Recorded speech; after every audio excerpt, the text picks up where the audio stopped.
The October evening air carried a hint of autumn chill as the car pulled away from the curb on Michigan Avenue, taillights disappearing into Chicago's downtown traffic. Adrienne Washington watched it go, then turned toward her husband with a small smile. "Ready?" she asked, adjusting the silk shawl around her shoulders. The dress she wore had cost more than her first car, a deep emerald that complemented her dark skin, and the diamond necklace that had belonged to her grandmother. Marcus Washington offered his arm, his tuxedo impeccable, the bow tie he'd insisted on tying himself perfectly straight. "Let's do this," he said, and they began walking the half-block to the entrance of the Riverside Arts Center, where the 14th annual Hope and Healing Gala was already underway. They'd chosen to arrive late, deliberately. Adrienne had learned over the years that the hosts of a major fundraising gala should make an entrance after the guests had settled, after the cocktail hour had warmed the room, after the anticipation had built. It was theater, and she understood theater. She'd been playing various roles her entire adult life: surgeon, board member, philanthropist, wife, mother. Tonight she was all of those things and more. The woman whose family foundation had donated $2 million to make this evening possible, whose name appeared on the invitation in elegant script, whose speech would anchor the program at 8:30. The Riverside Arts Center rose before them, a historic building from the 1920s that had been meticulously restored, its limestone facade glowing under carefully placed lights. A red carpet stretched from the street to the entrance, flanked by velvet ropes and brass stanchions. Adrienne could hear music floating from inside, the murmur of conversation, the clink of glasses. Through the tall windows, she glimpsed movement, color, the shimmer of evening wear and jewelry. Her gala, the event she and Marcus had spent 6 months planning, the culmination of a year's worth of fundraising for the Pediatric Cancer Research Initiative, a cause that had consumed them since their nephew's diagnosis 3 years earlier. Marcus squeezed her hand as they approached the entrance. 2 security guards stood at the door, both white men in their 30s wearing dark suits with earpieces and clipboards. Behind them, a portable desk had been set up with a laptop and a scanner for checking credentials. Adrienne recognized the setup, standard for high-end charity events, a necessary layer of security when you had 300 wealthy donors in one space, when the mayor might attend, when the silent auction included items worth tens of thousands of dollars. She and Marcus reached the red carpet. The security guard on the left, taller with close-cropped blonde hair, stepped forward. "Good evening, folks. Can I see your invitations?" Adrienne's smile didn't falter. This was normal. Everyone showed invitations, even hosts. She reached for her small clutch, the beaded bag barely large enough for her phone and a lipstick. "Of course, I should have them right here." She opened the clutch, then paused. The invitations weren't there. She'd had them earlier, she was certain. At home, on the dresser, when she'd checked her appearance one last time before they left. She must have set them down when she'd grabbed her phone. A small flutter of irritation moved through her chest, quickly suppressed. "Marcus, do you have them?" He patted his jacket pockets, a familiar gesture. "I thought you had them. I must have left them on the dresser." Adrienne looked up at the guard, her expression pleasant but assured. "I apologize. We're the hosts of the event, Adrienne and Marcus Washington. Our names should be on your list." The guard's expression didn't change. He glanced at the clipboard, running his finger down what appeared to be a printed guest list. "How do you spell that last name?" "Washington," Marcus said. He kept his tone even, patient, though Adrienne could feel the tension in his arm where it touched hers. The guard scanned the list more slowly this time. His partner, shorter with dark hair, stepped closer to look over his shoulder. "I'm not seeing you on the confirmed arrivals," the first guard said. "We haven't arrived yet," Adrienne said, and let a note of humor enter her voice. "That's why we're standing here." "Right, but you're not on the master guest list either." The guard looked up, his face carefully neutral. "Are you sure you have the right event? There's another gala at the Drake tonight." Something cold settled in Adrienne's stomach. She'd been navigating moments like this her entire life. The subtle questioning of her belonging, the automatic assumption that perhaps she'd made a mistake, that perhaps she was in the wrong place. She'd learned to manage it with grace and firmness, to not let anger show even when it burned. "This is the Hope and Healing Gala for the Pediatric Cancer Research Initiative," she said clearly. "I'm Dr. Adrienne Washington. My husband and I are hosting the event. Our foundation, the Washington Family Foundation, is the lead sponsor." The second guard spoke up. "Ma'am, I understand, but we can't let anyone in without proper credentials. It's a security issue." "Then check with someone inside," Marcus said. His voice remained level but had taken on an edge. "Call the event coordinator, Sarah Chen. She'll confirm who we are." The first guard looked uncertain. He pulled out a radio from his belt, pressed the button. "Main entrance to command. We have a situation here. 2 people claiming to be event hosts, but they're not on the list and don't have invitations." Static crackled. A voice responded, male, clipped. "What are their names?" "Washington. Adrian and Marcus Washington." A pause. "Not familiar. The host list is full tonight and we're at capacity. Tell them they'll need to contact the organizers during business hours to resolve any ticketing issues." The guard clipped the radio back to his belt, his expression sympathetic but firm. "I'm sorry, folks, the event is at full capacity and you're not on the list. If there's been some kind of mistake with your tickets, you'll need to reach out to the organization on Monday." Adrian felt Marcus's arm tighten under her hand. She knew that tension, had seen it before, the effort it took for him to stay calm when every instinct probably wanted to react differently. She stepped forward slightly, placing herself between Marcus and the guards. "Please call Sarah Chen directly. Not security, Sarah herself. She's the executive director of the PCRI. Her number should be in your event packet." "Ma'am, I don't have an event packet. I'm with Executive Protection Services, hired for tonight's security. My job is to check credentials at the door. I can't just start calling people inside because someone says they should be on the list." "We're not someone," Marcus said, and now his voice had gone quiet, the dangerous kind of quiet that Adrian recognized. "We're the people who funded this entire event. Our names are on the invitation, on the program, probably on a banner inside." The second guard shifted his weight. "Sir, I understand you're frustrated, but I need you to step back from the entrance. You're blocking the path for other guests." Adrian looked past the guards into the building. Through the glass door she could see the lobby, elegant and glowing. A woman in a red gown walked past, laughing. A waiter carried a tray of champagne flutes. Her gala, happening without her, while she stood outside being told she couldn't enter. The absurdity of it struck her with physical force. She'd performed surgery that morning, a complex cardiac repair on a 6-year-old girl. She'd saved lives, published papers, trained residents, served on hospital boards. She'd written a check for $2 million to make this evening happen, and she was being denied entrance by 2 men with clipboards who couldn't be bothered to verify her identity. "Is there a supervisor we can speak to?" she asked, keeping her voice steady. "If these stories move you, if you recognize the importance of documenting these patterns and experiences, make sure they reach beyond this moment by sharing them with people who need to understand." The first guard looked relieved at the suggestion of escalation. "Let me radio the site manager." He lifted his radio again. "Main entrance to site management. Can we get a supervisor to the front door?" While they waited, another couple approached, white in their 60s, the woman's diamonds catching the light. The second guard immediately smiled at them. "Good evening. May I see your invitations?" The older man pulled 2 cards from his jacket pocket with practiced ease. The guard scanned them quickly, checked his list. "Mr. and Mrs. Henderson, welcome. Enjoy your evening." The Hendersons passed through without incident, disappearing into the warmth and light of the building. Adrian and Marcus remained outside, the autumn air growing colder. A woman emerged from inside, mid-40s, wearing a dark pantsuit and a laminated badge on a lanyard. She had the harried look of someone managing a complex operation. "I'm Patricia Reeves, site manager for the venue. What seems to be the problem?"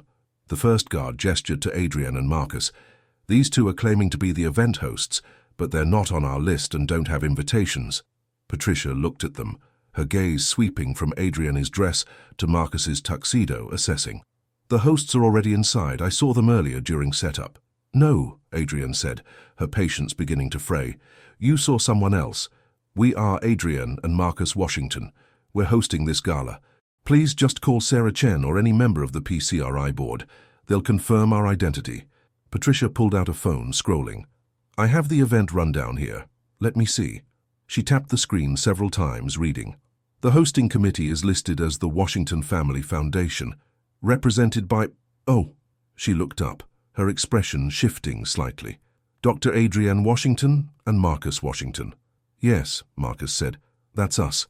Patricia's face showed uncertainty rather than recognition. "Do you have any identification?" Driver's license. Adrian wanted to scream. Instead, she opened her clutch again, pulled out her wallet. Her driver's license, her medical license, a credit card with her name. She handed them to Patricia.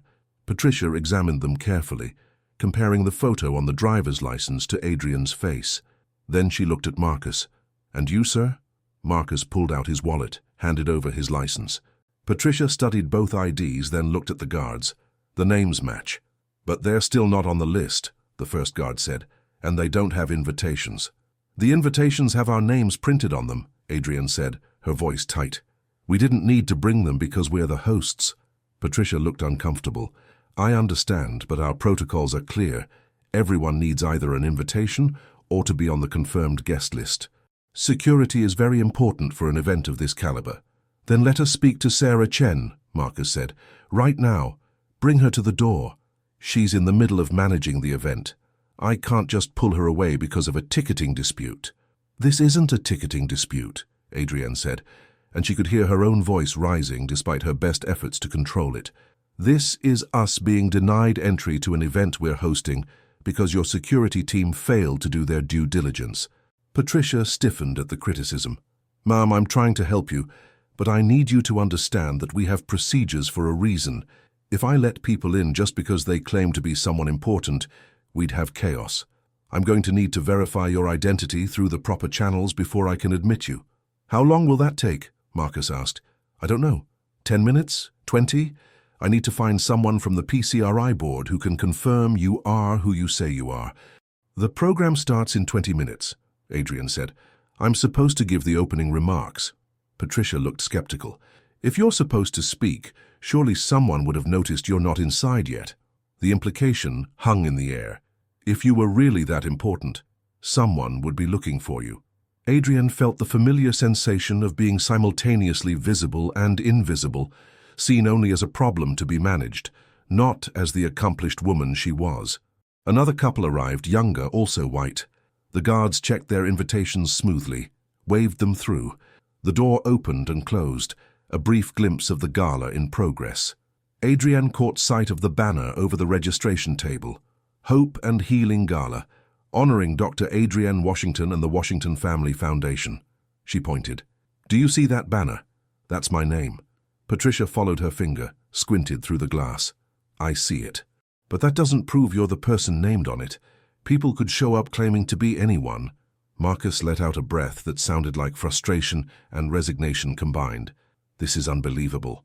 "Sir, I'm going to need you to keep your voice down," the second guard said. "If you become disruptive, we'll have to ask you to leave the premises entirely." Adrienne felt Marcus tense beside her. She put a hand on his arm, a gentle pressure that said, "Don't. Not here. Not now." She'd spent her life learning how to navigate these moments without giving people an excuse to escalate, without providing justification for whatever assumptions they'd already made about her. "We're not being disruptive," she said quietly.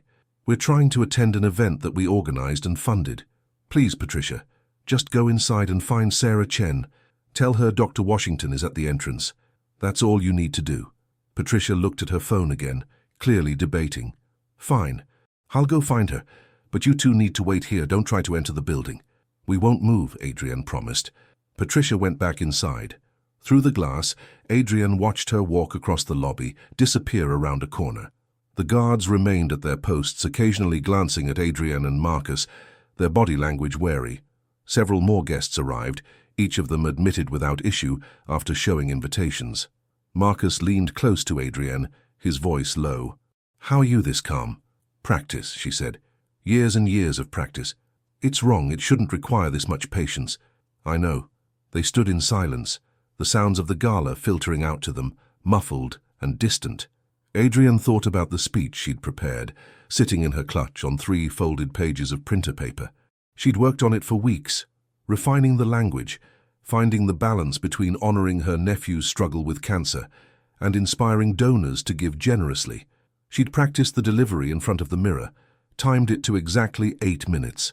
Now she stood outside, wondering if she'd even get the chance to deliver it. 5 minutes passed, then 10. Adrienne checked her phone, 7:47 p.m. The program was scheduled to start at 8 Guan with cocktails, then her opening remarks at 8:30. If this wasn't resolved soon, the entire evening's timeline would collapse. Patricia finally emerged, but she wasn't alone. Behind her came a tall white man in his 50s, silver-haired, wearing an expensive tuxedo. Adrienne recognized him. James Rutherford, president of the Riverside Arts Center's board of directors. They'd met twice before, once during the initial venue tour and again at a contract signing. He'd been friendly, professional, enthusiastic about hosting the gala. He approached with Patricia, his expression serious. "Good evening, I'm James Rutherford. Patricia tells me there's some confusion about admission tonight." "Mr. Rutherford," Adrienne said, relief flooding through her. "Yes, I'm Dr. Adrienne Washington. We met in March when we booked the venue. This is my husband Marcus. We're the hosts of tonight's gala, but we've been denied entry because we forgot our physical invitations at home." James studied her face, his eyes narrowing slightly in what might have been recognition or confusion. "Dr. Washington, yes, I remember the name. From the contracts." "From the contracts and from our meeting," Adrienne said. "We discussed the layout of the space, the acoustics for the speeches." Right. But he didn't sound certain. He turned to Patricia. "Do we have photos on file from the planning meetings?" "I don't know," Patricia admitted. "That would be in the events office, and they're not here tonight." James looked back at Adrienne and Marcus. "I apologize for the inconvenience. I'm sure you understand we have to be careful about security. We've had incidents in the past with people trying to gain access to high-profile events." "We're not trying to gain access," Marcus said, his voice hard. "We organized this event. Our foundation paid for it." "So you say," James replied, and the words carried a weight of doubt that made Adrienne's stomach turn. "But you don't have invitations, you're not on the security list, and while the name matches, I can't be certain of your identity based solely on a driver's license. Anyone can get a fake ID." The accusation, implicit but clear, hung between them. Adrienne felt a dangerous heat rising in her chest. "Are you suggesting our identification is fraudulent?" "I'm saying I need to verify who you are before I authorize entry," James said. "It's nothing personal. It's procedure."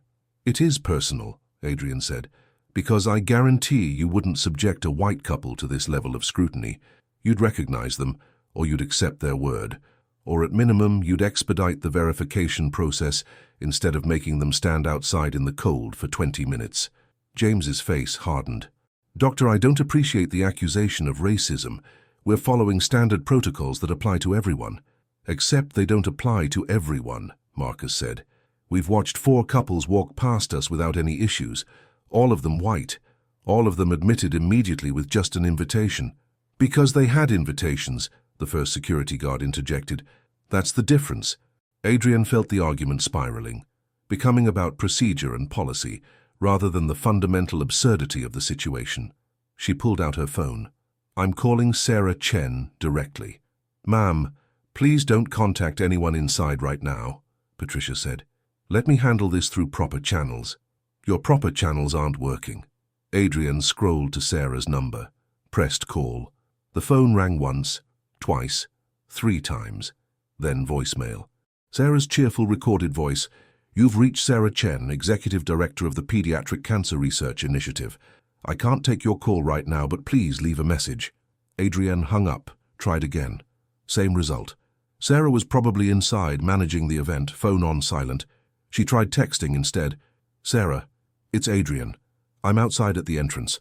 Security won't let us in. Please come to the front door immediately." She waited, watching the screen. No response. The message showed as delivered but not read. "This is ridiculous," Marcus said. He pulled out his own phone. "I'm calling our lawyer." "Sir, that's not going to help right now," James said. "Look, I'm trying to find a solution here, but you need to work with me." "We've been working with you for 25 minutes, Marcus said. "What exactly do you need? Blood samples? Fingerprints?" "I need someone from the PCRI board to come out here and verify your identity in person," James said. "That's the fastest way to resolve this." "Then make that happen," Adrienne said. "Stop stalling and get someone from inside out here right now." James looked at Patricia.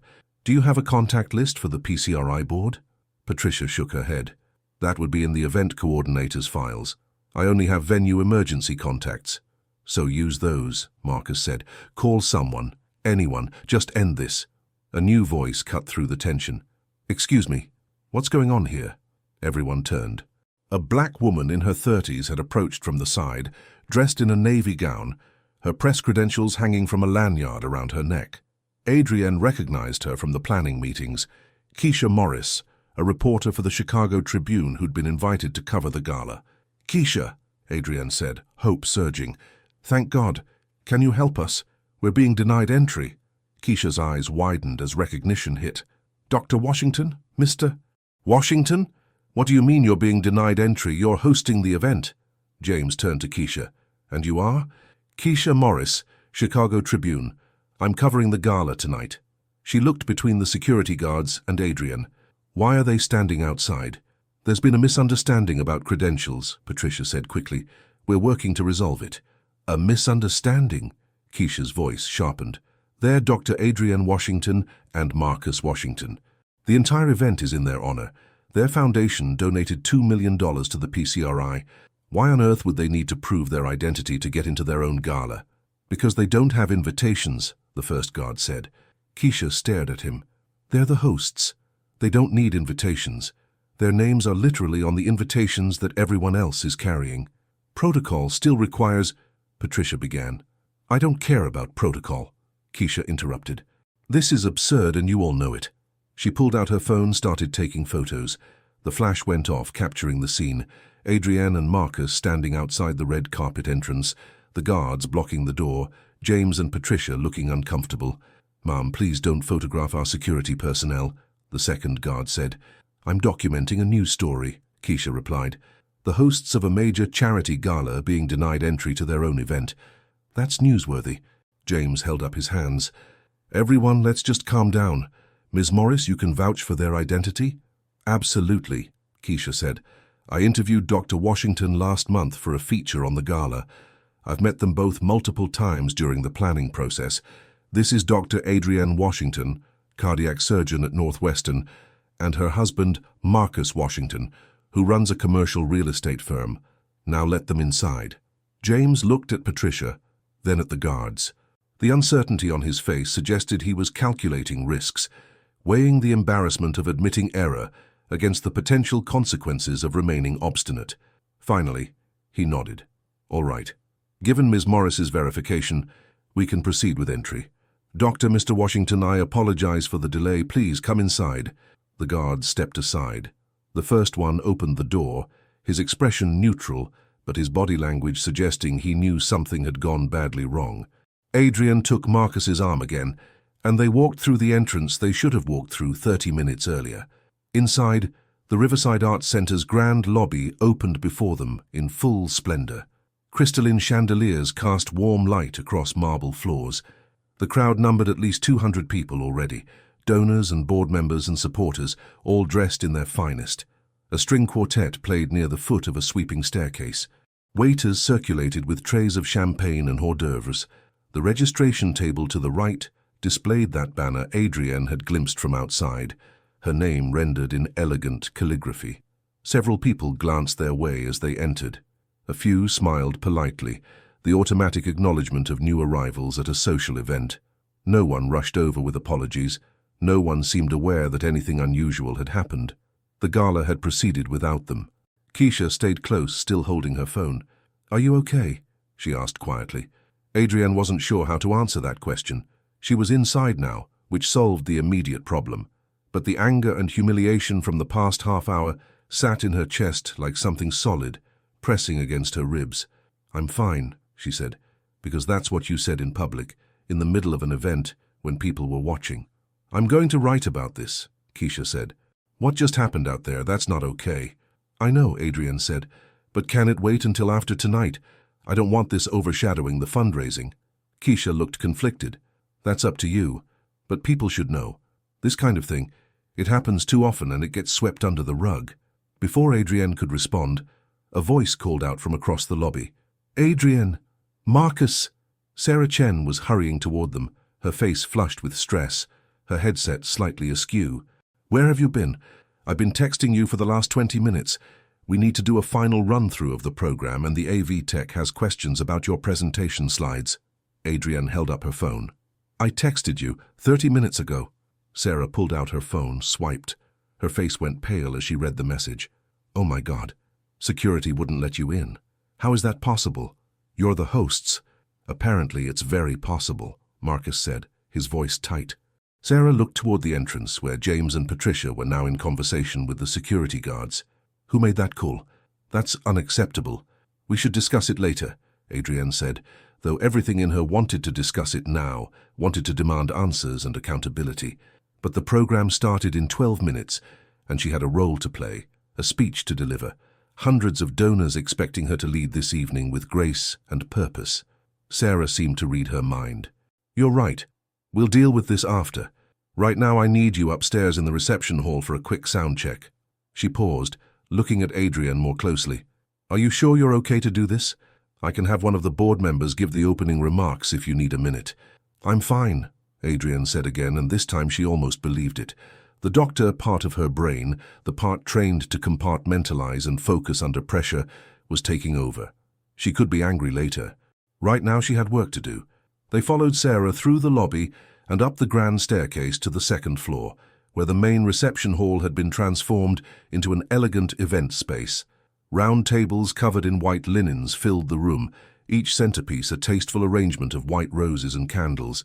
A stage had been erected at the far end, with a podium and a large screen for presentations. The silent auction items lined the perimeter walls, each one displayed with a description card and a bid sheet. Adrienne had seen all of this during setup yesterday, but experiencing it full of people, alive with conversation and music, felt different. This was what she'd envisioned, what she'd worked toward, and she'd almost missed it entirely because 2 security guards couldn't be bothered to verify her identity properly. The AV technician met them at the stage, a young man with long hair pulled back in a ponytail. Dr. Washington, hi. I just need to test your mic levels and make sure your slides load correctly. Can you stand at the podium? Adrienne climbed the 3 steps to the stage, positioned herself behind the podium. The microphone was already on, her voice amplified across the room. Several heads turned toward the stage. Testing. 1, 2, 3. Perfect, the tech said. Your slides are all loaded. You'll have a handheld clicker to advance them. Do you want to run through it once? No, I'm familiar with the flow. She'd practiced too many times to need a technical rehearsal. Just make sure the audio is clear and the slides are visible from the back of the room. While the tech made adjustments, Adrienne looked out at the gathering crowd. She spotted several people she knew. Dr. Ellen Carmichael, her department chair at Northwestern, talking with a group near the bar. Robert Chen, no relation to Sarah, the PCRI board chair, greeting guests near the entrance. The Hendersons, that couple who'd walked past her outside, now seated at a table near the front, laughing at something. Had they seen her standing outside? Had any of these people noticed that she wasn't in the room, that the woman whose name adorned the invitation was being denied entry to her own event? Or had they simply assumed she was somewhere else in the building, managing details, fulfilling the invisible labor that made nights like this possible? Marcus joined her on stage. Smile, he said quietly. People are taking photos. She arranged her face into something pleasant, the public mask she'd perfected over years of navigating professional and social spaces. Someone did take a photo, a flash going off from near the bar, then another. Soon she'd be tagged on social media, Dr. Adrienne Washington at her gala, looking elegant and composed. No hint of what had happened just minutes earlier. Sarah appeared again, speaking rapidly into her headset. 5 minutes to program start. All guests should be finding their seats. Bar service will pause during speeches. She looked up at Adrienne. Are you ready? I'm ready, Adrienne said. Okay, I'll do a brief welcome and introduction, then hand it over to you for opening remarks. Keep it to 10 minutes if possible. After you, we have the PCRI mission video, then dinner service, then the live auction and funder need appeal. I know the program, Sarah. I helped write it. Sarah flushed slightly. Right. Sorry. I'm just stressed. It's fine. Go do your job. Sarah hurried off. The lights in the room began to dim slightly, a signal for guests to take their seats. The ambient conversation lowered as people moved toward their assigned tables. Adrienne descended from the stage, found her seat at table 1 directly in front of the podium. Marcus sat beside her. Also at their table were Robert Chen and his wife, Dr. Carmichael, and her husband, and 2 other PCRI board members Adrienne knew well. Wonderful turnout, Robert said, leaning across the table. We might exceed our fundraising goal tonight. That would be remarkable, Adrienne said. The goal was $300,000. enough to fund 2 years of research grants. The silent auction looks strong. It is. We had some last-minute additions that should drive significant bidding. Robert paused, studying her face. Are you all right? You seem tense. Just the usual pre-speech nerves, Adrienne lied. The lights dimmed further. Sarah walked to the podium, tapping the microphone. Good evening, everyone. If you could please find your seats, we're ready to begin the program. The room settled into attentive silence. Sarah waited for everyone to sit, then smiled out at the crowd. Welcome to the 14th Annual Hope and Healing Gala, benefiting the Pediatric Cancer Research Initiative. We are so grateful you're here tonight to support our mission of finding better treatments and, ultimately, a cure for childhood cancers. She continued with acknowledgements, thanking the venue, the volunteers, the board of directors. Then she said, "This year we are especially honored to recognize 2 individuals who have shown extraordinary generosity and leadership in our fight against pediatric cancer. Their family foundation has made a transformational gift that will accelerate our research timeline by at least 3 years. Please join me in welcoming our hosts for this evening, Dr. Adrienne Washington and Marcus Washington." Applause filled the room as Adrienne stood. She walked to the stage, Marcus beside her, and for those few seconds she tried to embody the role everyone expected. Gracious, poised, grateful. She reached the podium, looked out at the 300 faces turned toward her and began to speak. Thank you, Sarah, and thank you all for being here tonight. Marcus and I are deeply honored to host this event and to support the vital work of the Pediatric Cancer Research Initiative. Her voice was steady, amplified across the room. The first slide appeared on the screen behind her, a photo of a child in a hospital bed, smiling despite the tubes and monitors. Not her nephew. The family had agreed to keep his image private, but a child whose story paralleled his, a face that put urgency behind the abstract concept of research funding. 3 years ago, our family received news that changed everything. Our nephew, Michael, who was 7 years old at the time, was diagnosed with acute lymphoblastic leukemia. In an instant, our world narrowed to hospital rooms and treatment protocols, and the terrifying uncertainty of whether the medicine would work. She talked about Michael's journey, the chemotherapy and the clinical trials, the setbacks and small victories. She talked about the researchers whose work had created the protocols that saved his life, about the need for continued funding to help other children, other families. The speech flowed as she'd practiced it, each word landing where she intended, the emotional beats carefully calibrated. But underneath her words, underneath the performance, she felt the weight of the evening's earlier humiliation pressing against her composure. She'd been standing outside, being questioned and doubted and denied, while this room full of people waited for her inside. The injustice of it, the sheer absurdity, threatened to crack through her careful presentation. She pushed through. Tonight, we have an opportunity to make a real difference. Every dollar raised will go directly to research grants that could lead to breakthroughs in treatment, that could save lives, that could spare other families the fear we experienced. Marcus and I believe in this work so deeply that our foundation has committed $2 million to accelerate the research timeline. Applause again, louder this time. Adrienne waited for it to subside. But we can't do this alone. We need all of you. Your generosity, your commitment, your belief that every child deserves a fighting chance. When you participate in tonight's auction, when you make a gift during the Fund a Need appeal, you're investing in hope. You're saying that childhood cancer is not acceptable, that we will not stop fighting until we find a cure.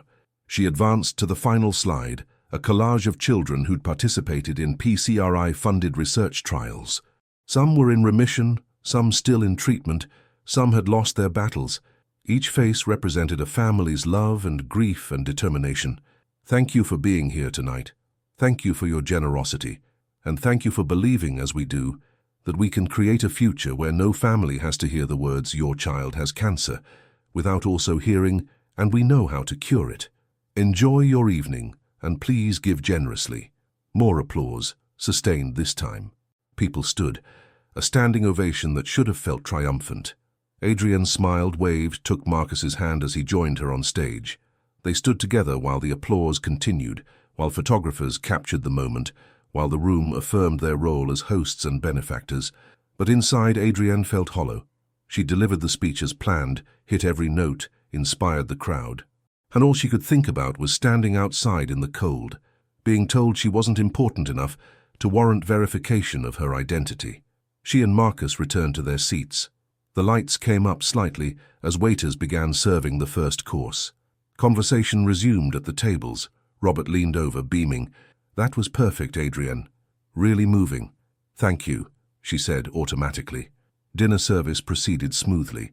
The food was excellent, as it should have been for $200 per plate. Adrienne ate mechanically, participating in table conversation, but feeling detached from it. Dr. Carmichael talked about a recent surgery. Robert's wife shared a story about her grandchildren. The evening flowed around her, while she remained stuck in that moment at the entrance, replaying the conversation with the guards, with Patricia, with James Rutherford. Marcus kept glancing at her, concern visible in his eyes. Finally, during dessert service, he leaned close and whispered, "Do you want to leave early?" "We can't leave. We're the hosts. You're also a person who just experienced something traumatic. It's okay to prioritize yourself." Adrienne shook her head. "After the auction. We'll leave after the auction." The live auction began at 9:30, a professional auctioneer taking the stage with practiced energy. The items were impressive. A week at a villa in Tuscany, courtside seats to a Bulls game with a meet and greet with the players, a private dinner prepared by a Michelin-starred chef. The bidding was competitive, spirited, exactly what you wanted at a charity auction. Adrienne watched the numbers climb, calculating the fundraising total in her head. Between auction items, Sarah came to the table. She crouched beside Adrienne's chair, speaking quietly. "I talked to James Rutherford during dinner. He's deeply apologetic about what happened at the entrance. He wants to meet with you tomorrow to discuss what went wrong." "What went wrong is obvious," Adrienne said. "His security team didn't recognize us, assumed we didn't belong, and refused to take reasonable steps to verify our identity."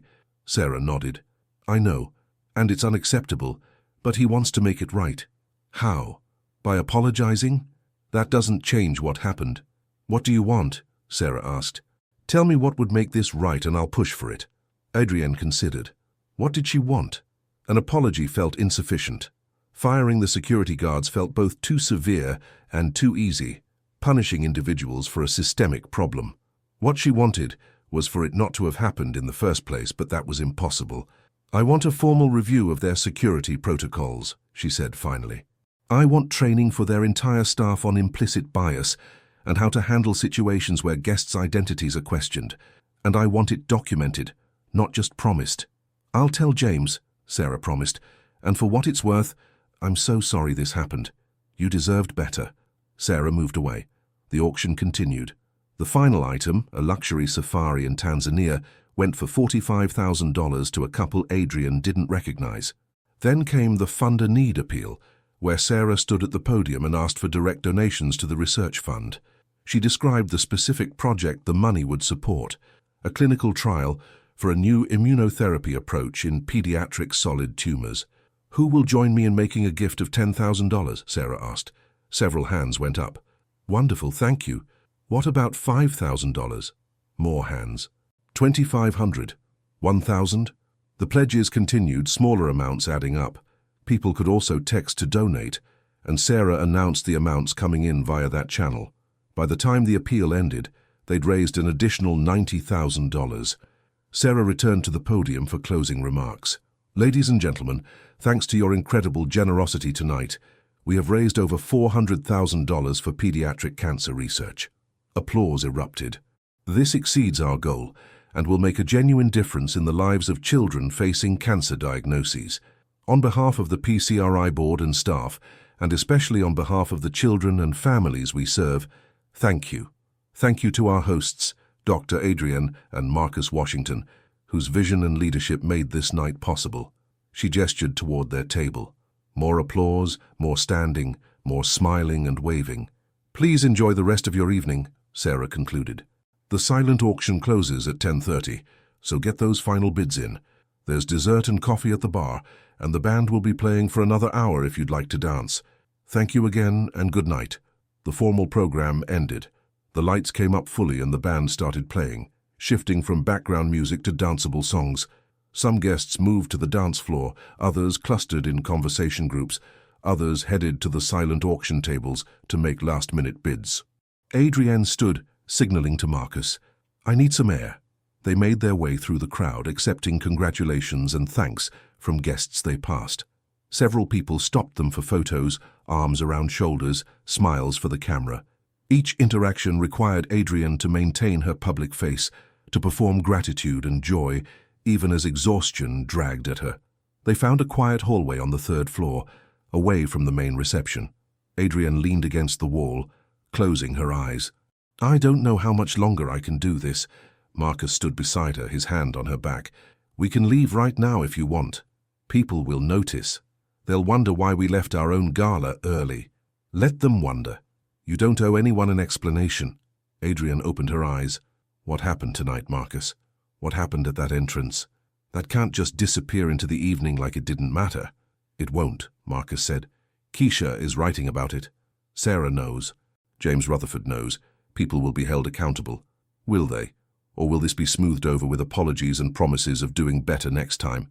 Adrienne felt tears threatening, pushed them back through sheer will. I'm 53 years old. I'm a cardiac surgeon. I've saved lives, and I still have to stand outside a building proving I have a right to be there. I know, Marcus said quietly.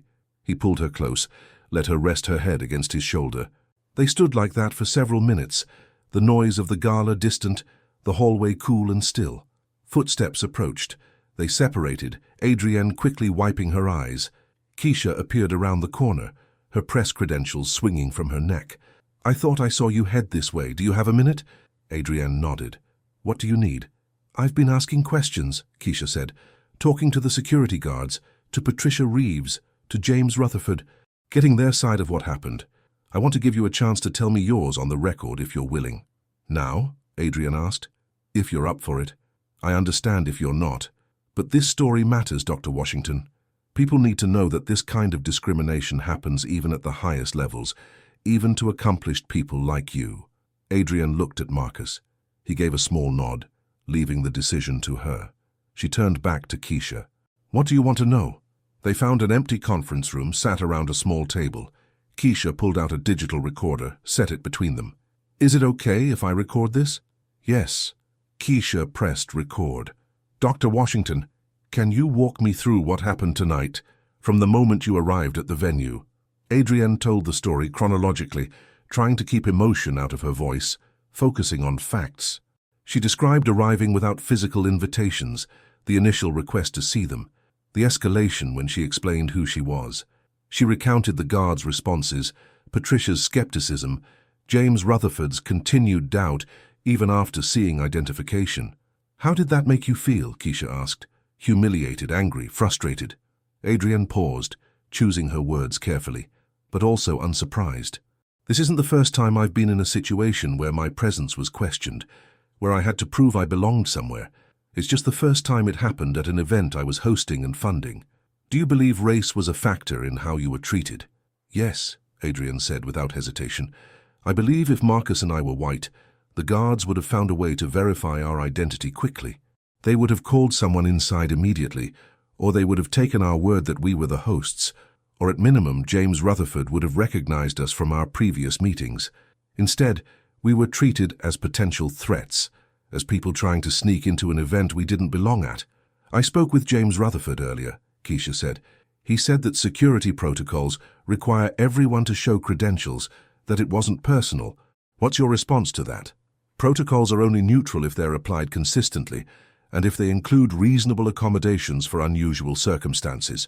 The hosts of an event forgetting their physical invitations is an unusual circumstance. A reasonable protocol would have involved quickly verifying our identity through multiple channels, calling the event coordinator, checking our IDs against the contract signatures, something. Instead, the protocol became a wall used to keep us out. Marcus spoke up. We watched multiple white couples get admitted with just a quick check of their invitations. No one demanded additional ID from them. No one questioned whether they might have fake credentials. The protocols were applied selectively, in a way that disadvantaged us. Keisha made notes on a pad of paper. The security company, Executive Protection Services, is contracted by the venue. Are you planning any action against them or against the Riverside Arts Center? Adrienne hadn't thought that far ahead. I don't know yet. Right now, I just want them to acknowledge what happened, take responsibility, and implement changes so it doesn't happen to someone else. What kind of changes? Training on implicit bias for all staff. Clear protocols for handling situations where hosts or VIP guests arrive without standard credentials. Accountability measures when protocols fail. Adrienne met Keisha's eyes. This isn't about punishing individuals.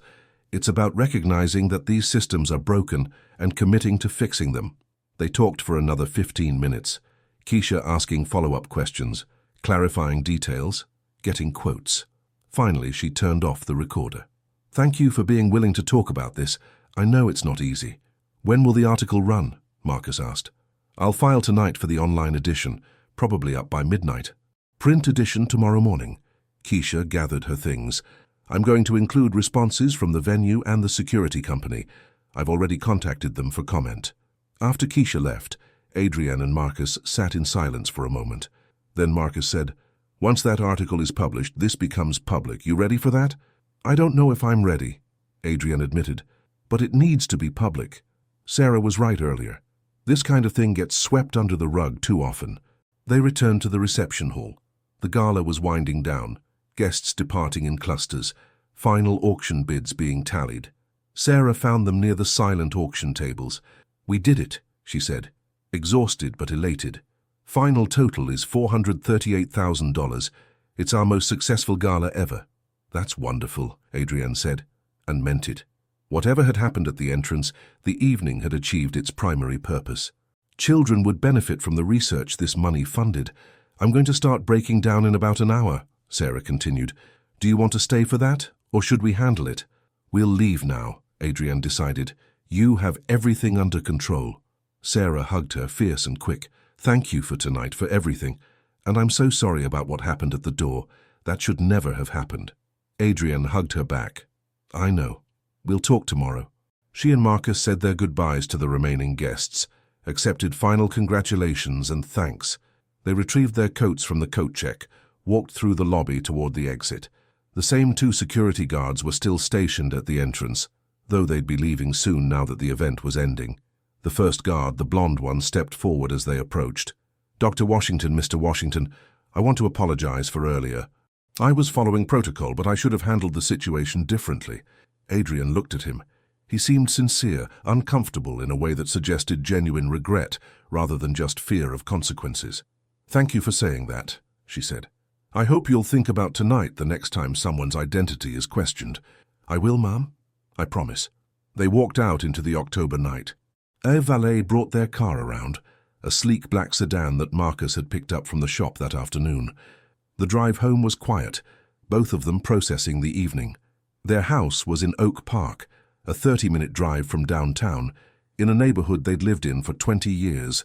Inside, Adrienne kicked off her heels with relief, unpinned her hair, took off the diamond necklace that had belonged to her grandmother. Marcus loosened his bow tie, poured them both a drink.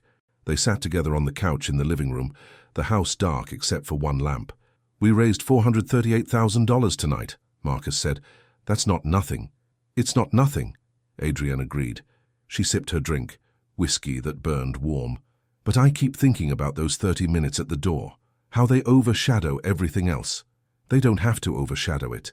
The gala was a success. You gave a great speech. People were generous. What happened at the entrance was terrible, but it doesn't negate the good we did tonight. I know that intellectually, but emotionally I just feel tired. Tired of having to navigate this. Tired of having to choose between making a scene and accepting being treated poorly. Tired of knowing it'll happen again no matter how successful I am." Marcus set his drink down, took her hand. "Then maybe it's time to stop accepting it. Maybe it's time to make the scene, to demand accountability loudly and publicly, to use the platform you have to force change." "Is that what you think I should do?" "I think you should do whatever feels right to you. If that means handling this quietly, fine. If it means going public and making noise, also fine. I'll support you either way." Adrienne's phone buzzed. She looked at the screen. A text from Keisha. "Article is posted. Link attached. Wanted you to see it before it goes everywhere tomorrow." Adrienne opened the link. The headline read, "Prominent surgeon and philanthropist denied entry to gala. She hosted, despite donating $2 million." The article laid out the facts clearly. beginning with Adrian and Marcus's arrival at the venue, their extended confrontation with security, and the eventual resolution only after a reporter vouched for their identity. Keisha had included quotes from all parties. The security company issued a statement about following standard protocols.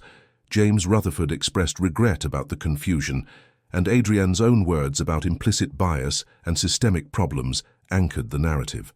The article also provided context, citing statistics about racial discrimination in high-end venues and hospitality settings, and quoting experts on implicit bias and how it manifests in gatekeeping situations. It was thorough, balanced, and damning in its implications. "It's well done," Marcus said, reading over her shoulder. "It's going to blow up," Adrian said. "By morning everyone will know about this. Is that a bad thing?" "I don't know yet." She set her phone down. "I guess we'll find out." They went to bed, but sleep came poorly for Adrian. She kept replaying the evening, kept feeling the cold October air at the entrance, kept hearing Patricia's skeptical voice asking if she had identification. Around 2 in the morning she gave up, went downstairs, and checked her phone. The article had already been shared hundreds of times on social media. Comments ranged from supportive to dismissive to angry. People tagged her in posts, some expressing outrage on her behalf, others questioning whether she was overreacting. Her email inbox had 37 new messages, many from people she didn't know, others from colleagues and friends who'd seen the story. She opened one from Dr. Carmichael, sent at 11:47 p.m. "Adrian, I just read the Tribune article and I'm horrified. I had no idea this happened tonight. I'm so sorry. If there's anything I can do to support you, please let me know." Another from Robert Chen. "This is unacceptable. The PCRI board is scheduling an emergency meeting Monday morning to discuss our relationship with the Riverside Arts Center. We stand with you." The responses were gratifying, but also overwhelming. By tomorrow morning, this would be the story everyone talked about, the scandal that overshadowed the gala's fundraising success. Adrian wasn't sure that was what she wanted, but it was too late to change course now. She made tea, sat at the kitchen table, and started drafting a statement. If this was going to be public, she needed to control her own narrative, to speak clearly about what had happened and what she wanted to see change. The statement took her an hour to write, revising and refining until she felt it captured both the specific incident and the broader systemic issues. When she finished, it read, "Last night, my husband and I were denied entry to a charity gala we organized and funded, forced to stand outside while being questioned about our right to attend an event held in our honor. This experience, while deeply hurtful, is not unique to us. It reflects patterns of discrimination that Black people face, regardless of our accomplishments or status. Moving forward, I'm calling for concrete action. Mandatory implicit bias training for venue and security staff, clear protocols for handling credential issues that don't default to exclusion, and accountability when these systems fail. We deserve better than having to constantly prove we belong in spaces we create and fund." She read it through one more time, then posted it to her social media accounts. Within minutes, responses started coming in. By the time Marcus came downstairs at 6 in the morning, the post had been shared over 1,000 times. "You couldn't sleep either?" he asked. "Not really. I wrote a statement." He read it on her phone, nodded. "Good. Clear and firm without being inflammatory." "I don't want to be inflammatory. I just want things to change." Sunday morning brought an avalanche of attention. The Tribune article had been picked up by national news outlets. By noon, Adrian had received interview requests from CNN, NPR, Good Morning America, and a dozen other media organizations. Her phone rang constantly, texts and emails flooding in faster than she could read them. She and Marcus stayed home, declining all immediate interview requests. They needed time to process, to decide how much public engagement they wanted. Around 2 in the afternoon, Sarah called. "I'm so sorry to bother you on a Sunday, but we need to talk," Sarah said. "The PCRI board is meeting tomorrow morning, and they want your input on how to respond. Also, James Rutherford has been calling me non-stop. He wants to meet with you as soon as possible." "I'm not ready to meet with James yet," Adrian said. "I understand, but he's saying the Riverside Arts Center wants to make a formal apology and discuss compensation." "Compensation for what?" "Being humiliated at the entrance to my own event. I don't know the details. He just said they want to make things right." Sarah paused. "Adrian, I know this is hard, but I think it might be worth hearing what they have to say." Fine. Set up a meeting for Tuesday. Not tomorrow. I need at least one more day before I'm ready to sit in a room with James Rutherford. Monday morning, Adrian went to the hospital as scheduled. She had 2 surgeries booked, both complex, both requiring her full focus. Operating was the one space where the rest of the world fell away, where nothing mattered except the patient on the table and the precision of her hands. The first surgery was a valve replacement in a 68-year-old man, routine in the sense that she'd done the procedure hundreds of times, but never truly routine given the stakes. The second was a repair of a congenital defect in a 4-year-old girl, the kind of surgery that had drawn her to pediatric cardiac care in the first place. Both surgeries went well. Both patients were stable in recovery.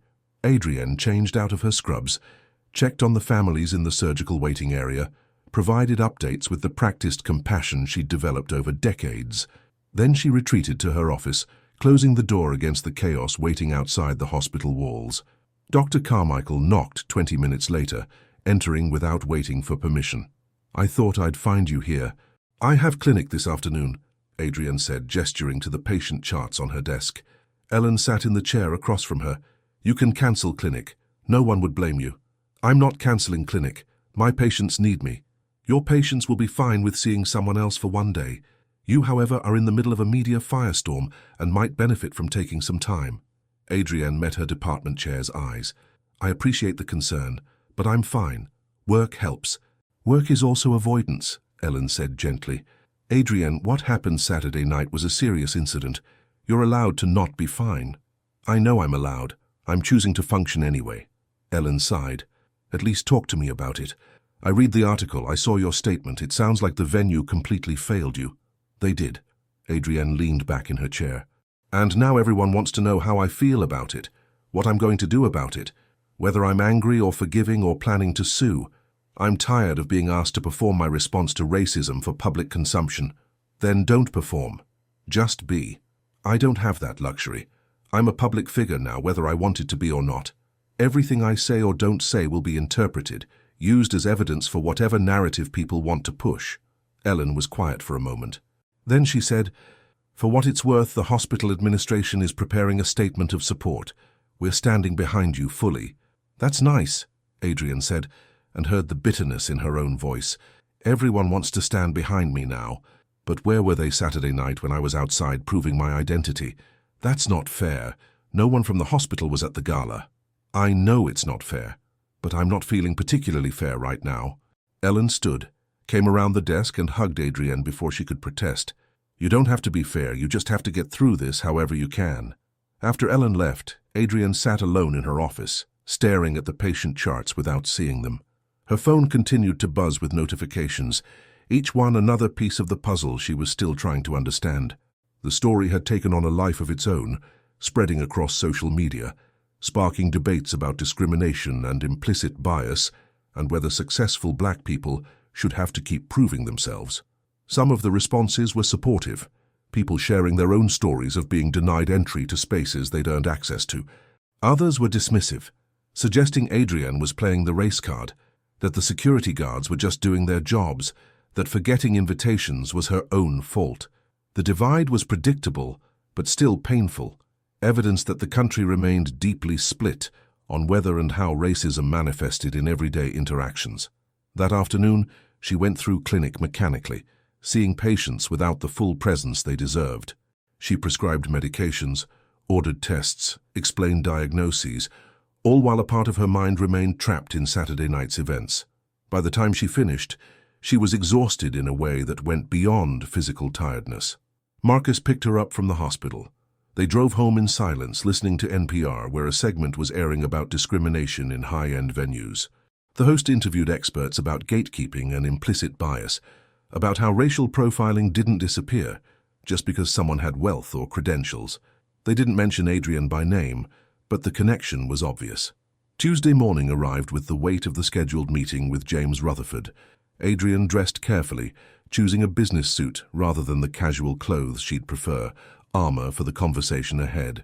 Marcus took the morning off work to accompany her.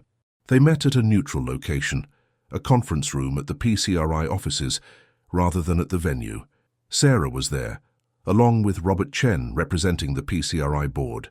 James Rutherford arrived with two other people, a woman introduced as the Riverside Arts Center's general counsel, and a man who was apparently the CEO of Executive Protection Services, the security company. Everyone sat around the conference table with the awkward formality of people who knew this meeting was both necessary and uncomfortable. James spoke first. "Dr. Washington, Mr. Washington, I want to begin by offering my sincere and unreserved apology for what happened Saturday night.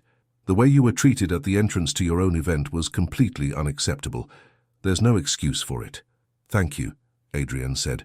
Her voice was cool, professional. "I appreciate the apology. What I'm more interested in is what you're doing to ensure it doesn't happen again." The general counsel, a woman named Linda Pierce, opened a folder in front of her. "We've initiated a comprehensive review of our security protocols and staff training. We're also implementing mandatory implicit bias training for all venue employees and contracted security personnel, with initial sessions scheduled for next month." "Who's conducting the training?" Marcus asked. "We're partnering with the Equal Justice Institute to develop a curriculum specific to hospitality and event management contexts." "That's a good start," Adrienne said. "What about accountability for the specific failures Saturday night?" James shifted in his seat. "Patricia Reeves, our site manager, has been placed on administrative leave pending the outcome of our internal investigation. The two security guards involved have been reassigned and won't work any future events at our venue." "And what about you?" Adrienne asked, looking directly at James. "You came out to the entrance and continued to question our identity even after seeing our IDs. What accountability are you facing?" James flushed. "I've apologized to you personally.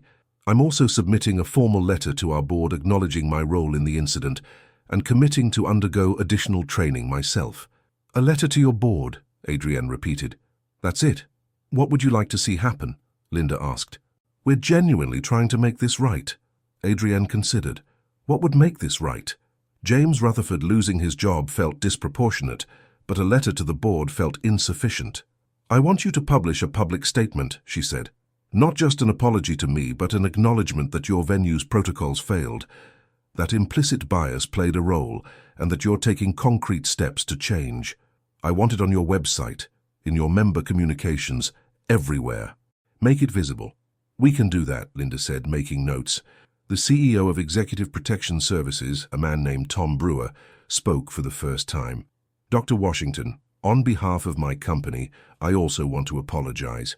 Our guards followed our standard protocols, but those protocols clearly weren't adequate for this situation. We're revising them to include better escalation procedures when credentials are in question." "Good," Marcus said, "because your standard protocols resulted in us standing outside in the cold for 30 minutes while you repeatedly questioned whether we were who we said we were." Tom nodded, accepting the criticism. "It won't happen again. We're also implementing a policy where any guest claiming to be a host or VIP without credentials will immediately be escalated to the event coordinator, not handled solely by door security." "That should have been the policy from the beginning," Adrienne said. "You're right. It should have been." The meeting continued for another hour, discussing specifics of the protocol changes, the training curriculum, the timeline for implementation. By the end, Adrienne had commitments in writing: the public statement, the training program, the revised security protocols, and a donation from the Riverside Arts Center to the PCRI in acknowledgement of the harm caused. It was more than she'd expected to get. It still felt insufficient. After the meeting, Sarah walked her and Marcus to their car. "How are you feeling about that?" "Like I did what I could," Adrienne said. "Whether it leads to real change or just performative gestures, I won't know for a while. For what it's worth, I think you pushed them further than they would have gone on their own," Sarah said. "The public statement especially, that's going to have impact beyond just this venue." "I hope you're right." Sarah hugged her goodbye. "Take care of yourself, okay? This has been a lot." Adrienne and Marcus drove home. The media attention was beginning to subside slightly, though she was still getting interview requests. She'd agreed to one with NPR, scheduled for the following week. She wanted to talk about the broader issues, not just recount the story of Saturday night endlessly. That evening, sitting at home with Marcus, she finally felt some of the tension begin to release. They'd done what they could. They'd held the venue accountable, forced changes, made the incident visible enough that maybe it would prevent similar situations in the future. It wasn't enough, would never be enough, but it was something. "Do you regret hosting the gala?" Marcus asked. Adrian thought about it. "No, we raised a lot of money for a cause that matters. Michael's treatment was possible because of research that events like this fund. I don't regret that part." "But you regret the rest?" "I regret that it was necessary. I regret that we had to fight to enter a building we'd essentially paid for. I regret that this became a story about discrimination rather than just a successful fundraiser." She paused. "But I don't regret speaking up. If we'd stayed silent, nothing would have changed." The following week brought the NPR interview. Adrian sat in a studio downtown, headphones on, microphone in front of her, talking to a host she couldn't see. The conversation ranged beyond Saturday night's specific incident, touching on her career in medicine, the barriers she'd faced as a black woman in a predominantly white field, the ways discrimination manifested at every level of success. "Some people might say," the host asked, "that if you're wealthy enough to donate $2 million to charity, you've transcended the kinds of discrimination that affect less privileged black people. What's your response to that?" "I'd say that's a fundamental misunderstanding of how racism works," Adrian replied. "Wealth and credentials create some protection. They open doors that might otherwise stay closed. But they don't make you immune to assumptions based on your race. If anything, they create a different kind of cognitive dissonance where people see you in a context they don't expect and struggle to reconcile that with their preconceptions." Saturday night, the security guards and venue staff saw a black couple at the entrance to an upscale gala and assumed we didn't belong, regardless of how we were dressed or what we said.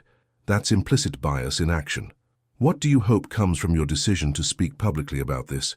"I hope it makes visible something that happens constantly, but often stays hidden.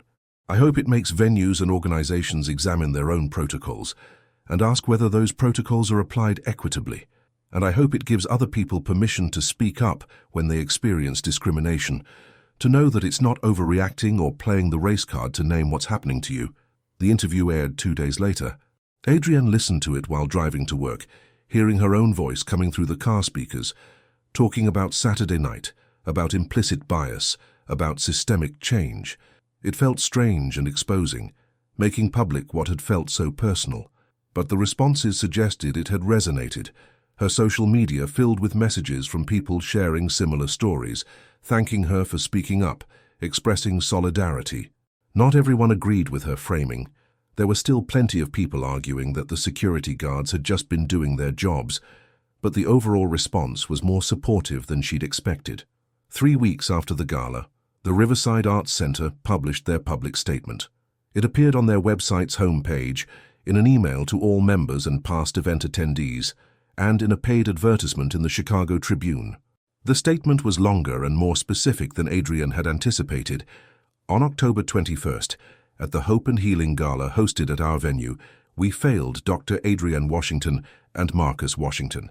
Despite being the hosts and lead sponsors of the event, they were denied entry for approximately 30 minutes, while security personnel questioned their identity and right to attend. This failure occurred because our protocols did not adequately account for situations where credentials were missing, because our staff did not exercise appropriate judgment in escalating the situation, and because implicit bias shaped the assumptions made about Dr. and Mr. Washington. We take full responsibility for this incident. We have placed staff members on administrative leave pending investigation. We are implementing mandatory implicit bias training for all employees, and we are revising our security protocols to prevent similar situations in the future. We are also making a financial contribution to the Pediatric Cancer Research Initiative in recognition of the harm we caused. More broadly, we acknowledge that this incident reflects larger patterns of discrimination in hospitality and event management industries. We commit to being part of the solution, to examining our own practices critically, and to holding ourselves accountable when we fall short of our values. Dr. Washington and Mr. Washington deserved better from us. We will work to ensure that everyone who enters our venue is treated with dignity and respect, regardless of their race or appearance. Adrian read the statement multiple times, looking for the usual corporate hedging language that would dilute the admission of fault. But it was there, clear and direct. They had failed. Bias had played a role, They were taking responsibility. It wouldn't undo Saturday night, but it was more than she'd expected. Marcus read it over her shoulder. They actually said implicit bias in public. I know, I'm surprised too. Do you think it'll make a difference? Adrian considered. For some people, yes. For others, they'll read it and dismiss it as political correctness or whatever term is current. But at least it's on the record. At least the next black person who walks into that venue knows that the organization has acknowledged this pattern exists. The weeks that followed settled into a new kind of normal. The media attention faded, replaced by other stories, other scandals. The PCRI's research program moved forward, funded by the money raised at the gala. Adrienne returned to her work at the hospital, to surgeries and patient care, and the daily rhythms of medicine. But something had shifted. She noticed it in small ways. How she approached venues now, always carrying multiple forms of ID, always arriving early enough to handle any credential issues without missing an event. How she felt a low-grade tension at entrances to upscale spaces, wondering if this would be the time someone questioned her right to be there.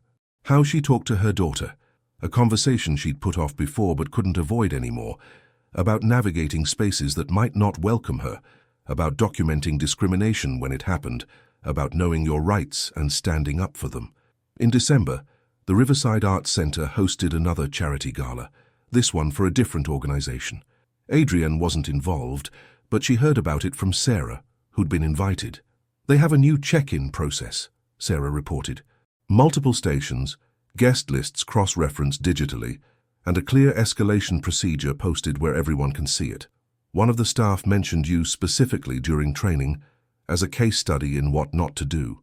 I'm a case study now, Adrienne said, not sure if that was funny or depressing. A useful one. The staff seemed genuinely committed to not repeating that mistake. That was something, Adrienne supposed. Her humiliation had become a teaching tool, a way to prevent others from experiencing the same thing. It wasn't justice, but it was impact. In January, she received an unexpected email from Patricia Reeves, the site manager who'd been placed on administrative leave. The email was brief but personal. Dr. Washington, I've spent the last 2 months in training and reflection, trying to understand my role in what happened at your gala. I want you to know that I've learned a tremendous amount about implicit bias and how it shaped my responses that night. I assumed you were trying to sneak into an event rather than considering that you might actually be the hosts. I questioned your identity in ways I would never have questioned a white couple in similar circumstances. I'm ashamed of that, and I'm committed to doing better. I don't expect forgiveness, but I wanted you to know that the work I'm doing isn't just performative. It's personal and it's ongoing. Thank you for speaking up. It forced me to confront things about myself I'd been avoiding. With sincere regret, Patricia Reeves. Adrienne read the email several times, feeling a complicated mix of reactions. Anger at Patricia for the original incident, appreciation for the apparent sincerity of her reflection, skepticism about whether one person's growth mattered in the face of systemic patterns. She thought about responding, then decided not to. Patricia's growth was Patricia's responsibility. Adrienne didn't owe her reassurance or forgiveness, but she saved the email, added it to a folder she'd been keeping of correspondence related to the incident. Maybe someday she'd write about this, or speak about it in a different context, or use it as material for the advocacy work she was increasingly being asked to do. Because that was another shift. She was being invited to speak at conferences, to serve on panels about diversity and inclusion in healthcare and philanthropy, to share her story as a way of illuminating broader patterns. Some invitations she declined, not wanting to be reduced to her experiences of discrimination. Others she accepted, when the platform seemed genuine and the audience seemed ready to listen. In February, she spoke at a medical conference about implicit bias in healthcare settings. She told the story of Saturday night, but she also talked about moments in her own career when she'd been mistaken for a nurse or a secretary, when patients had questioned her qualifications, when colleagues had attributed her success to affirmative action rather than merit. The audience was predominantly white, and she watched faces throughout the talk, seeing recognition on some, defensiveness on others. During Q&A, a white male physician raised his hand. Dr. Washington, I appreciate your story, but I'm concerned that focusing too much on race creates division. Shouldn't we be emphasizing what unites us rather than what separates us? Adrienne had heard this question, or versions of it, countless times. "I appreciate the sentiment," she said carefully, "but the unity you're describing requires acknowledging the divisions that already exist. I can't pretend race doesn't shape my experiences just to make other people more comfortable. If focusing on race creates division, it's because race has always been divisive in this country. I'm just making that division visible instead of asking you to ignore it."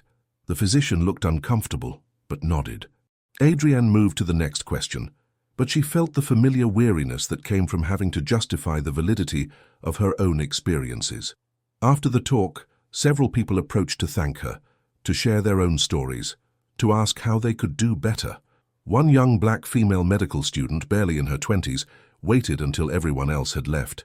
"Dr. Washington, I just wanted to say thank you. I'm about to start residency, and I've already encountered so many situations where I felt invisible, or questioned, or made to feel like I didn't belong. Hearing you talk about it, hearing someone successful acknowledge that it doesn't stop, that was actually comforting. I know that sounds strange." "It's not strange," Adrienne said. "It's better to know what you're facing than to think you're crazy for experiencing it." "Did it get easier?" the student asked. "Over the course of your career?" Adrienne thought about Saturday night, about standing outside the entrance to her own gala. Some things get easier. You develop strategies, you build credibility, you surround yourself with people who support you, but you never fully escape it. You just get better at navigating it. The student's face fell slightly. "That's what I was afraid of. But here's the other part," Adrienne added. "You also build things. You create change. You open doors for the people coming after you. That work matters even when it's exhausting." They talked for a few more minutes, Adrienne giving advice about residency programs and advocacy and self-care. When the student left, Adrienne felt the weight of representation, of being visible in a way that carried responsibility. Every time she spoke publicly, every time she shared her story, she was performing a kind of labor that went beyond the immediate conversation, shaping possibilities for younger black women who needed to see someone who looked like them succeeding despite the barriers. In March, the PCRI held a reception to celebrate the research grants that had been funded by the Gala. Adrienne and Marcus attended, listening as principal investigators presented their work. New immunotherapy approaches, improved diagnostic tools, better understanding of how pediatric cancers differed from adult ones. The research was cutting edge, promising exactly what they'd hoped to fund. Sarah gave brief remarks thanking the donors, with special acknowledgement of the Washington Family Foundation's transformational gift. "Dr. Adrienne Washington and Marcus Washington's leadership made this possible," Sarah said. "Their vision and generosity are changing lives." No one mentioned what had happened at the gala entrance. The evening proceeded, as if that incident had never occurred, as if Saturday night in October was erased by the success of the fundraising and the impact of the research. Adrienne understood the impulse to move past it, to focus on positive outcomes rather than painful moments. But she also knew that forgetting too quickly meant the lessons didn't stick, meant the changes stayed performative rather than structural. So when people approached her during the reception, thanking her for her generosity, she found ways to remind them of the context. "I'm glad the research is moving forward," she said to one board member, "and I hope the venue changes we pushed for after the gala make these events more welcoming for everyone going forward." The board member looked briefly uncomfortable, then nodded. "Yes, absolutely, that was an important conversation. Small moments of accountability, small reminders that the work wasn't finished. It was the best Adrienne could do." By late spring, life had settled into routines again. The gala felt distant, a story that had happened to someone else. Adrienne threw herself into her work at the hospital, took on a new research project, examining cardiac outcomes in pediatric patients from underserved communities, spent time with her family. Marcus's commercial real estate firm was expanding, taking on new developments, and they talked about retiring in a few years, traveling, maybe buying a second home somewhere warm. But then, in May, she received an invitation to speak at a national philanthropy conference. The topic was navigating gatekeeping and access in high-net-worth giving. The organizers explicitly mentioned the October Gala incident as context for why they wanted her perspective. Adrienne's first instinct was to decline. She'd told the story enough times, had extracted what lessons she could, had pushed for changes where she had leverage. Did she really need to keep rehashing that night? Marcus thought she should accept. You have something important to say. People need to hear it. I'm tired of being the person who experienced discrimination that one time, Adrian said. I have a career. I have accomplishments beyond what happened at that entrance. Of course you do. But this isn't about reducing you to that one incident. It's about using your platform to create change, to make the philanthropic world more accessible and equitable. Adrian sat with his words. He was right, she knew. Declining the invitation because she was tired didn't change the fact that the issues were real and ongoing. If she had a platform and chose not to use it, that was a kind of privilege in itself. She accepted the invitation. The conference was in June, held in Washington, D.C. Adrian flew out on a Tuesday, checked into the hotel, and spent the evening preparing her remarks.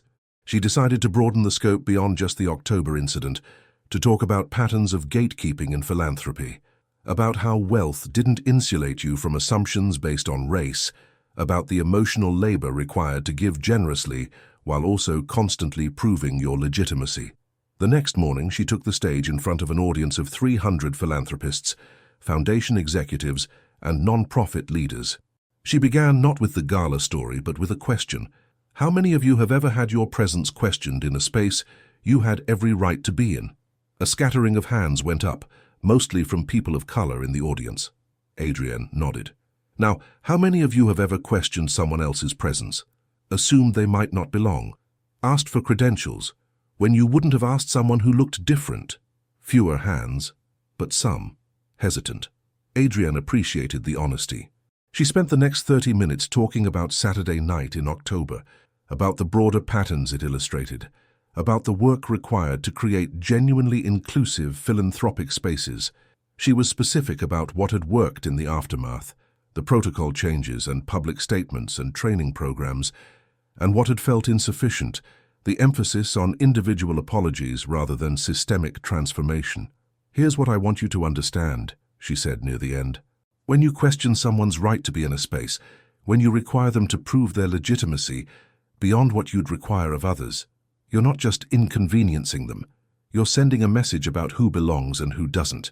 You're reinforcing hierarchies that keep philanthropy predominantly white and closed off to diverse perspectives. And you're making the work of giving, which should be joyful and meaningful, into another arena where people of color have to fight for basic respect. The applause when she finished was sustained, genuine. During Q&A, people asked thoughtful questions about implementing change in their own organizations, about recognizing and interrupting bias, about moving beyond performative gestures to substantive transformation. Adrian answered as honestly as she could, acknowledging what she didn't know, pushing back when questions felt like requests for easy answers. After the session, people lined up to talk to her. Some shared their own stories of being questioned or excluded. Others asked for specific advice about diversifying their boards or their donor bases. One older white man, probably in his 70s, waited until the end to approach. Dr. Washington, I found your talk very challenging, he said. I've been in philanthropy for 40 years, and I've never thought of myself as contributing to exclusion. But listening to you, I realized there have been times I've made assumptions, questioned people's presence at events, applied different standards without realizing it. What are you going to do with that realization? Adrienne asked. I'm going to start by examining the boards I serve on, the organizations I support. I'm going to ask harder questions about who gets access and who doesn't. And I'm going to try to use my position to open doors, rather than reinforce gatekeeping. That's good, Adrienne said. That's the work. He shook her hand, thanked her, walked away. Adrienne watched him go, hoping his commitment would last beyond the immediate discomfort of confronting his own bias, knowing that sustainable change required ongoing work, not just one moment of recognition. She flew home the next day, exhausted, but feeling like maybe the talk had mattered. Marcus picked her up from the airport. How'd it go? I think it went well. People seemed engaged, asked good questions, committed to making changes. She paused. Whether those commitments translate into actual change, who knows? But I did what I could. That summer, she and Marcus took a vacation, 2 weeks in Italy that they'd been planning for a year. They ate incredible food, visited art museums, walked through ancient ruins. Let the distance from Chicago create space for rest. Adrienne felt herself relaxing in a way she hadn't since before the gala, felt the constant tension she'd been carrying begin to release. On their last night in Rome, sitting at an outdoor cafe watching the sunset, Marcus said, "You've done something important this year. I hope you know that." "What do you mean?" "With how you handled the gala situation. You could have stayed quiet, could have let it go, but you didn't. You made it public. You pushed for accountability. You used it as a platform to talk about bigger issues. That took courage." "It took anger," Adrienne corrected, "and exhaustion and frustration. I'm not sure courage is the right word." "It can be both. Courage and anger aren't mutually exclusive." Adrienne sipped her wine, watching tourists walk past on the cobblestone street. "Do you ever wish we'd just stayed quiet? That we'd gone to the gala, dealt with the entrance situation privately, moved on without making it a whole thing?" Marcus was quiet for a moment. "Honestly, sometimes. It would have been easier. But easier isn't the same as right. You did the right thing even though it was hard." She reached across the table, took his hand. They'd been married for 28 years, had built a life together that included professional success and financial security, and a commitment to giving back. Saturday night in October had tested them, had forced conversations they'd had before, but never quite this acutely, about racism and dignity and what they owed to the next generation. "I love you," she said. Simple words that carried decades of shared history. "I love you too." They flew home at the end of July, returning to Chicago's summer heat and the demands of their respective careers. Life resumed its rhythms. Adrienne operated, taught, published papers. Marcus managed properties, closed deals, mentored younger professionals. They had dinner with friends, attended their daughter's college graduation, planned the next Washington Family Foundation grant cycle. In September, almost a year after the gala, Adrienne received an email from James Rutherford at the Riverside Arts Center. The subject line read, "Invitation and Update." She opened it warily. "Dr. Washington, I hope this email finds you well. I wanted to reach out with two things. First, an update on the changes we've implemented over the past year. The implicit bias training has been completed by all staff and contracted security personnel, with follow-up sessions scheduled quarterly. We've revised our security protocols as discussed, and we've appointed a diversity and inclusion director to oversee these initiatives on an ongoing basis. We've also established a community advisory board that will review our policies and practices annually to ensure we're living up to our commitments. Second, I wanted to invite you to our upcoming benefit gala in November. I understand if you decline, given what happened last year, but I want you to know that our entire staff has been trained on what went wrong, on recognizing and interrupting bias, on treating every guest with dignity and respect. If you're willing to give us another chance, it would mean a great deal to me personally and to our organization. Regardless of your decision, I want to thank you again for holding us accountable. The work we've done this year has made us a better venue and, I hope, a better community partner. With deep respect, James Rutherford. Adrienne read the email twice. Then she forwarded it to Marcus with a note. "What do you think?" His response came quickly. "Your call. I'll support whatever you decide." She sat with the invitation for several days, feeling ambivalent. Part of her wanted to decline, to never walk into that venue again, to let the Riverside Arts Center exist in her memory as the place where she'd been humiliated. But another part of her, the part that believed in growth and accountability and the possibility of change, felt curious about whether the transformations James described were real. Finally, she replied, "James, thank you for the invitation and for the update on your initiatives. I appreciate the work you've done this year. Marcus and I will attend the November Gala. I look forward to seeing the changes in action. Best, Adrienne." November arrived cold and grey. The gala was for a different organization, but Adrienne recognized some of the same guests from the previous year's event. She and Marcus dressed carefully, drove downtown, parked in the same garage they'd used before. Walking toward the entrance, Adrienne felt her heart rate elevate, her body remembering the last time she'd approached these doors. Marcus squeezed her hand. "We can leave any time," he said quietly. "I know." The entrance setup was different this year. Instead of just 2 security guards with clipboards, there were multiple check-in stations, each staffed by venue employees wearing name tags.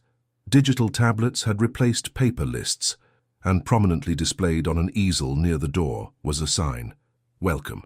If you have any questions or concerns about check-in procedures, please ask to speak with our guest services manager immediately." They approached one of the stations. A young black woman smiled at them. "Good evening. Welcome to the Riverside Arts Center. May I have your names, please?" "Adrienne and Marcus Washington," Adrienne said. The woman tapped her tablet, smiled again. "Yes, I have you here. Dr. Washington and Mr. Washington. Thank you so much for joining us tonight. Please proceed inside and enjoy the event. No request for invitations, no skepticism, no questioning, just efficient, warm service." They walked through the entrance.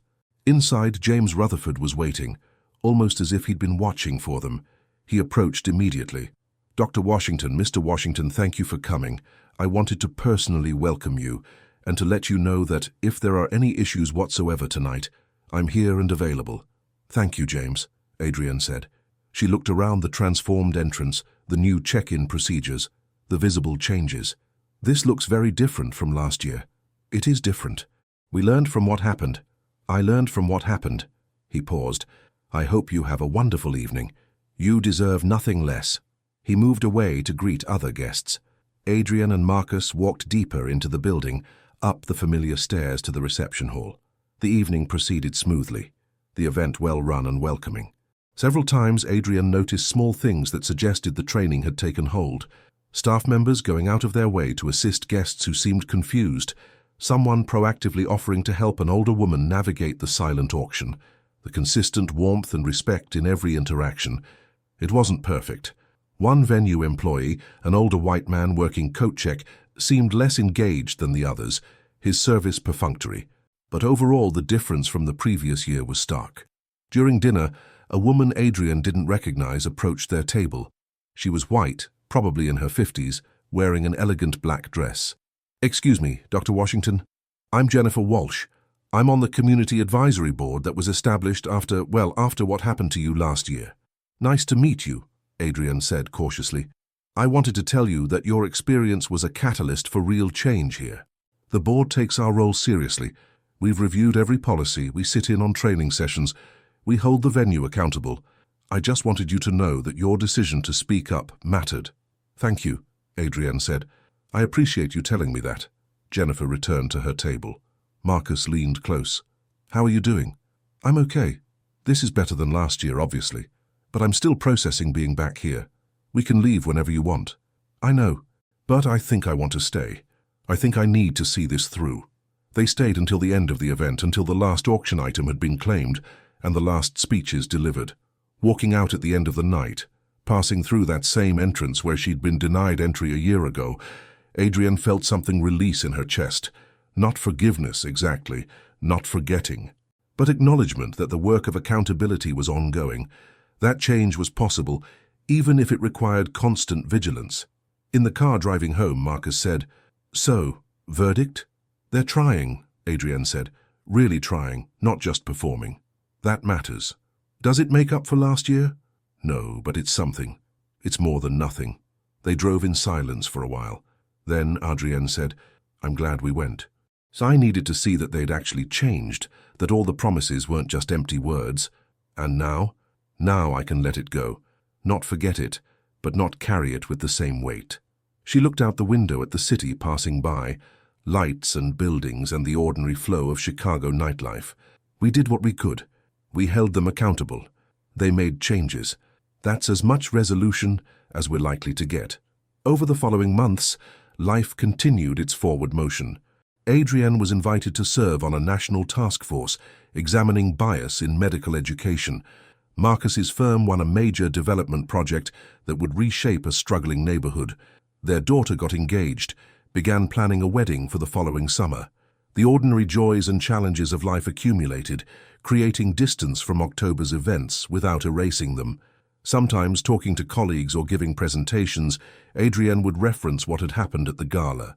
It had become part of her narrative, a data point in the larger story of navigating professional spaces while black. But it no longer defined her. She was still Dr. Adrienne Washington, cardiac surgeon, philanthropist, advocate. The entrance incident was one experience among thousands, important but not totalizing. A year and a half after the original gala, she spoke at a medical school graduation. She told the new doctors about the importance of seeing patients clearly, of questioning their own assumptions, of recognizing that bias showed up in unexpected places. She didn't tell the gala story specifically, but it informed everything she said. "You will make mistakes," she told the graduates. "You will have moments when you realize you judged someone incorrectly, when you let bias shape your perception, when you failed to see clearly. The question is, what you do next. Do you defend the mistake? Do you minimize it? Or do you take responsibility, learn from it, and commit to doing better?" After the ceremony, a young black female graduate approached her. "Dr. Washington, I just wanted to say I've followed your career for years. You're one of the reasons I went into medicine." Adrienne smiled. "Tell me your name." "Simone Turner." "Simone, what are your plans for residency?" They talked for several minutes, Adrienne offering advice and contact information, creating connection. This was the other side of October's story, the part that mattered just as much. The doors that opened, the paths that became visible, the younger generation seeing possibilities because someone who looked like them had succeeded. When Simone walked away, Adrienne felt the weight of representation again, but lighter this time. She'd done the hard work of accountability, of speaking up, of pushing for change. Now she could also do the work of mentorship, of creating opportunities, of being the person she'd needed when she was younger. Marcus found her standing alone, near the edge of the graduation venue, looking thoughtful. "Ready to go?" "In a minute." Adrienne watched the new graduates mingling with family and friends, full of hope and nerves and determination. She thought about the journeys they'd take, the barriers they'd face, the changes they'd create. "I was just thinking about how far we've come. From the gala, from everything, from where we started to where we are now, from that night standing outside to now, having actually influenced real change." She turned to Marcus. "I'm proud of what we did. I'm proud we didn't stay silent." "I'm proud of you," Marcus said. "For your courage, for your persistence, for refusing to accept being treated poorly even when it would have been easier to let it go." They walked to their car together, partners in every sense. The evening was warm, early summer in Chicago, the kind of night that felt full of possibility. Somewhere in the city other events were happening, other galas and fundraisers and gatherings. Somewhere other people were walking through entrances that should welcome them, hoping not to face the questions and skepticism that Adrienne had faced. She couldn't fix all of it. She couldn't dismantle systemic racism single-handedly, but she'd done what she could with the platform she had, with the incident that had happened to her, with the responsibility that came with visibility. She'd made noise, demanded accountability, pushed for change. And in some small ways, in one venue at least, things had gotten better. It wasn't enough, it would never be enough until the system itself transformed, until black people could move through the world without constantly proving they belonged, without facing skepticism and doubt as the default response to their presence. But it was something. It was the work she could do, the contribution she could make, the legacy she could leave for people like Simone Turner, who were just beginning their own journeys. Stories like these need to travel beyond where they start, reaching people who'll recognize themselves in the struggle and be moved to action. So if this resonated with you, make sure it reaches someone else who needs to see it. Adrienne and Marcus drove home through the city they'd lived in for decades, past buildings and neighborhoods they knew well, toward the house where they'd raised their daughter and built their life together. The gala was a memory now. October's humiliation transformed into a story about accountability and change, about speaking up even when it cost something, about the slow, difficult work of making spaces more inclusive. She'd survived it. She'd used it. And now she could let it settle into the larger narrative of her life, one chapter among many, important but not defining. Dr. Adrienne Washington, cardiac surgeon, philanthropist, advocate, woman who'd stood outside her own gala and refused to accept that indignity silently. That was the story she'd tell when people asked. That was the legacy she'd leave. And if it helped even one person demand better treatment, push for accountability, refuse to accept discrimination as inevitable, then the pain of that October night would have yielded something valuable after all.